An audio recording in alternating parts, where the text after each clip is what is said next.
નમસ્કાર દોસ્તો, ફરી એકવાર આપ સૌનું દિલથી હાર્દિક સ્વાગત કરું છું. દોસ્તો, ફરીવાર નવી ભરતીની અપડેટ આવી ગઈ છે. ગુજરાત પોલીસ વિભાગ તરફથી એલઆરડી કોન્સ્ટેબલ અને પીએસઆઈ ભરતીની જે રનિંગ એક્ઝામ છે તે સફળતાપૂર્વક લેવાઈ રહી છે. દિવસો જઈ રહ્યા છે. સૌ કોઈ મિત્રોને સફળતા મળે એવી આશા સાથે, એવી પ્રાર્થના સાથે આગળ વધી રહ્યા છે. હવે દોસ્તો, વડોદરા મહાનગરપાલિકાની અંદર 2016 પછી ભરતી થઈ નથી છે, કારણે વિવિધ પદો પર મોટી ભરતી પ્રક્રિયા હાથ ધરાઈ છે. લગભગ 2300 જગ્યાઓ પર ભરતી કરાશે, જ્યાં જુનિયર ક્લર્ક, પટાવાળા તેમજ વિવિધ પદોનો સમાવેશ થશે. આજરોજ વિડીયોમાં સમજીશું કે કયા કયા પદો પર ભરતી આવનાર છે.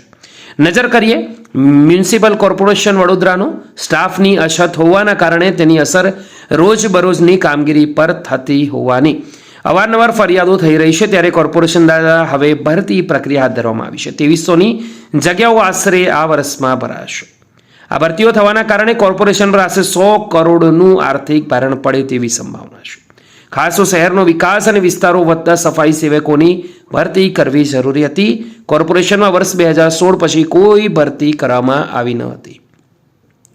નવું બોર્ડ આવ્યું તે પછી ભરતી પ્રક્રિયા પર ધ્યાન કેન્દ્રિત કરીને નોંધપાત્ર કાયમી મહેકમ ઊભું કરવા પ્રયાસ કર્યો છે. 1200 સફાઈ સેવકો માટે મહેકમ ઊભું કરવામાં આવ્યું છે, જેમાંથી નક્કી કરેલા માપદંડના આધારે 1000થી પણ વધારે ભરતી થઈ ચૂકી છે. વર્ગ 1 થી 3માં 831ની ભરતી કરવાની છે, જેમાં 225 રેવન્યુ ક્લર્કનો સમાવેશ થાય છે. હવે આગામી 2-3 મહિનાની અંદર વર્ગ 1 થી 3માં 300 ક્લર્કની ભરતીઓ કરાશે. આ ક્લર્કનો ઉપયોગ રિવાઇઝડ આકારણી માટે કરાશે અને એ રીતે કોર્પોરેશનની આવક વધારવામાં મદદરૂપ થશે. આમાં 3 મહિનામાં 66 ઇજનેરોની ભરતી થવાની છે. મહત્વની ગણાતી અધિકારીઓની જગ્યાઓ જેમ કે chief fire officer, TDO, city engineer, park and garden ડાયરેક્ટરની પણ ભરતી થશે. ફાયર બ્રિગેડમાં સ્ટાફની જે અછત છે તે પૂર્ણ કરવામાં આવશે. કોર્પોરેશન દ્વારા આરોગ્યલક્ષી સેવાને વ્યાપ વધારવા 80 હેલ્થ એન્ડ વેલનેસ સેન્ટર શરૂ કરવામાં આવ્યા છે, જેમાં નાણાં પંચની ગ્રાન્ટ મુજબ કરાર આધારિત 62 medical officer, 72 multipurpose health worker, 72 nurse, 70 peon અને 70 સિક્યુરિટીનો સમાવેશ થાય છે. આ બધી ભરતીની પ્રક્રિયા પૂર્ણ થતાં કામગીરીમાં ગતિ આવશે તેવી ફરિયાદોનો દર ઘટશે તેવું તંત્રનું પણ કહેવું છે.